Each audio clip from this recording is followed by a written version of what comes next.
Pagbuklat mo sa Biblia, ang Diyos na ang nakikipag-usap sa iyo. Praise the Lord! Amen!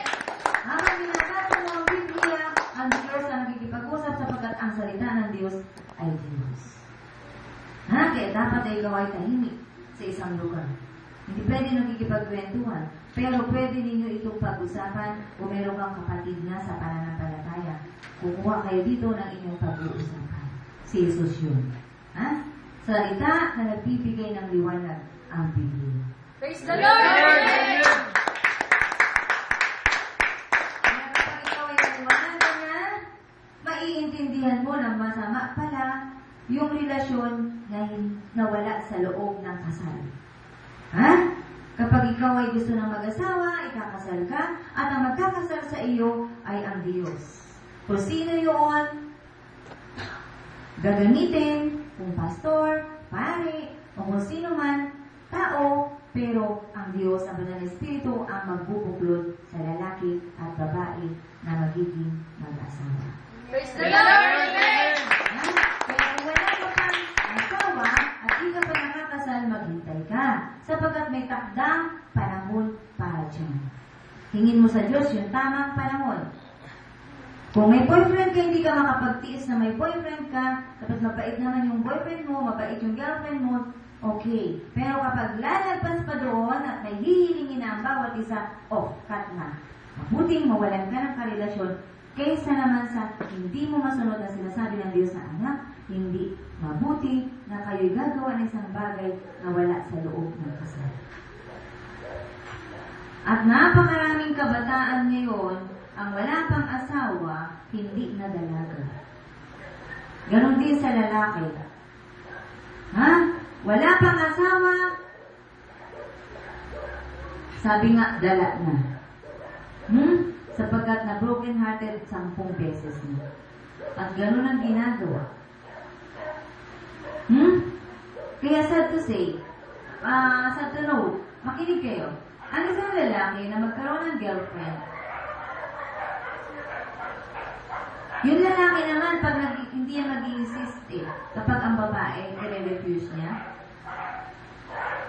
Kasi kung mahal ka talaga ng lalaki at ayaw mo, papakinggan ka ng lalaki, kaysa mawala ka. Right? Kasi kung ikaw babae, sabihin mo, ayaw mo Anong gusto mo? Ako? O mawala ako?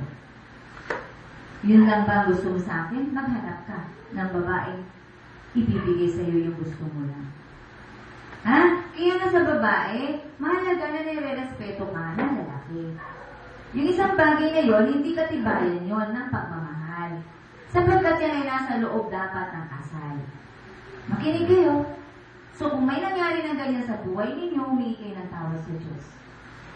At sabihin, Panginoon, bigyan mo ako ng lakas, huwag na maulit sapagkat kasalanan pala. Ngayon ko lang nalaman.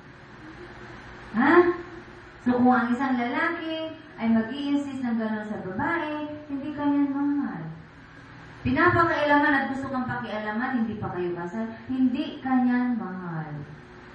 Sapagkat ang pagmamahal ay may respeto. Praise the Lord! Amen! Amen! Pero sa takbo ng mundo, ng paligid ngayon, ang pagmamahal kapag naghawak na sa kamay, may kilabot na yan. Kaya nga, palala ng palala. Di na kamay. Kaya nga, noong unang panahon, mahawakan na sa kamay, kasalan na. Ngayon, hindi na kamay. Iba na. Mag-isip kayo sa katotohanan na ayaw ng Diyos ng kahalayan, ng malalaswang bagay. At yung panonood sa computer, panonood ng malalaswa, ay ayaw din ng Diyos niyan. So, yan ay dapat mangyari, yung kahayagan sa mga mata niyo yan kapag kayo ay may asawa na. Pero sa takbo ng mundo, bihira nang mangyari yan. Na mayroon pang inosente. Siguro sa mga kabundukan talaga na hindi na naaabot ng teknolohiya. Sa kabundukan, yun yung mga inosente sa kasalanan. Yan kung kayo ay nandito at naririnig nyo niya, sasaktan kayo, okay lang masaktan. Ha? Ang Diyos ang mag-aayos ng mga pusong sulatan. Praise the Praise the Lord. Lord. Amen. Ha? At sinabi ng lalaki, saan tayo pupunta? Sabi ng babae, bahala ka. Huwag mong sabihin, bahala ka. Kapag ang lalaki mag-iisip talaga ng isang bagay. Ha? Kain tayo. Kain. Ha?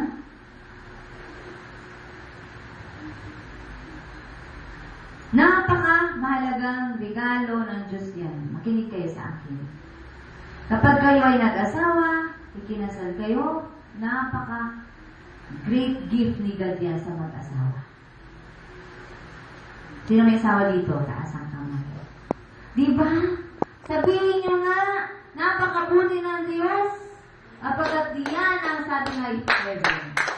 Praise the Lord. Amen. Pero kung gagawin niyo yan, out of wedlock. Wow! Kapahamakan yan. Kapahamakan. Wala kayong pupuntahan. Nakakalungkot isipin, yan ang mundo ngayon. Kaya dito sa gawain ito, bawal dito ang relasyon ng babae at lalaki. At ang ayaw makinig dito ay aalis. Bakit? Ipinangangaral ang bawal na relasyon para maiwasan ang buntisan ng wala sa panahon. Kapag ang isang lalaki at babae na palaging magkasama at may relasyon, bihirang-bihira dyan sa panahon ngayon ang nakakaligtas sa kasalanan. Bihirang-bihira. Ha?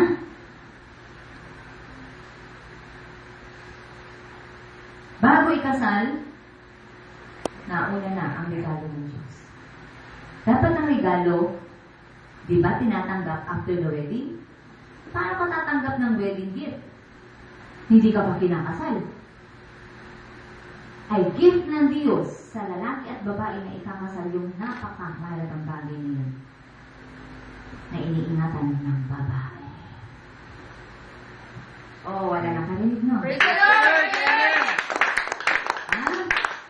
Ang babae ay isang kristal, babasaging kristal, na kapag nabasag, wala ang epoxy. Hindi pwedeng ikabit ng epoxy yan. Meron pa ba ngayon yan? Pakaingatan nyo kung hindi pa kayo nahuhuli. Kung kayo huli na, may pag-asa pa na kayo ngayon ay magpahawak na sa Diyos. Walang imposible sa Diyos. Praise the Lord. Amen.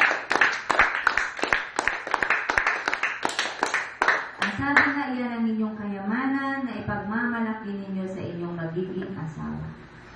Kaya dito, ang lalaki at babae tinuturo ang magpigil sa sarili para hindi na naman babae ang malinis bago ikasal, maging lalaki man. Praise Praise the the Lord. Lord. Amen. At ang salita ng Diyos noon ngayon ay makatotohanan. Ha? Praise the Praise Lord. the Lord. Amen. Yung mga anak na babae, kayo ay makinig sa saway ng magulang para hindi kayo pumasok sa kapahamakan na yan. Pagkat ang anak na matigas ang ulo, nasasadlak sa kapahamakan. Ha? Wala kasing blessing na matatanggap mula sa magulang ang mga anak na matitigas ang ulo. At dito ang nagtuturo sa atin, hindi lang ang magulang natin, kundi mismong ang Diyos na lumikha sa atin. Praise the Lord. Amen. Kaya sa mga lalaki, huwag mong pakikialaman ang hindi mo asawa. Ha? Okay, kaya kung hindi ka sigurado sa isang tao, huwag mong papasukin sa buhay. Ha? Huwag mong papasukin. Ikaw ba magpapapasok ng bisitang hindi mo kilala? Iba kaya ni matutukan ka ng ice pick, labot ka na, and limasin yung kayamanan mo. Siyempre yung kilala mo. Pero paano mo makikilala? Sumangguni ka sa Diyos. Praise the Lord. Amen. Amen. Sumangguni ka sa Diyos. At ang katatingin sinakabantay, 24/7. Ha? Ang Diyos ay hindi nagpapahinga, may isang araw siyang pahinga. Kasama dapat tayo doon ngayon yun. Praise the Praise the Lord. Lord. Amen. Kasama tayo nakikipag-usap sa Diyos habang nagpapahinga ang Diyos at inaaralan niya tayo. Ha? Kaya ang Diyos hindi man nagsasawa sa paggawa. Kaya huwag din tayong magsasawa sa paggawa. Kapagkat mahal tayo ng Diyos, tayo ang unang minahal, matuto rin tayong magmahal. Praise the Praise the Lord. Lord. Amen. Ngayon yung boyfriend mo, na makulit, sabihin mo, mahal kita eh, ayaw ko maparusahan ka ng Diyos. Ha? Kaya para hindi natin maiwasan, hindi natin kasi maiwasan magkasala, kaya maghiwalay muna tayo. Ha? Kasi kapag lagi tayo magkadikit, nakakaisip tayo ng hindi maganda. So, hiwalay muna tayo. Yun yung narinig ko sa aral ng Diyos. Na hanggang hindi ka sa hindi pwede. Sabihin ng lalaki, hindi na uso ngayon yan. O sige, doon ka sa, makiuso ka. Pero ako doon sa salita ng Diyos. Praise the Lord. Amen. Makiuso ka. Kumanap ka ng kauli mo. Kapagkat ako ay hindi mo kauli. Huwag kayo sasama sa hindi nyo kauli. Ha? Makakahama kayo. Alam mo naman yung lalaki, adik-adik. Wala kang magagawa niya sa adik. Talo ka niya. Magaling magpaikot siya. No?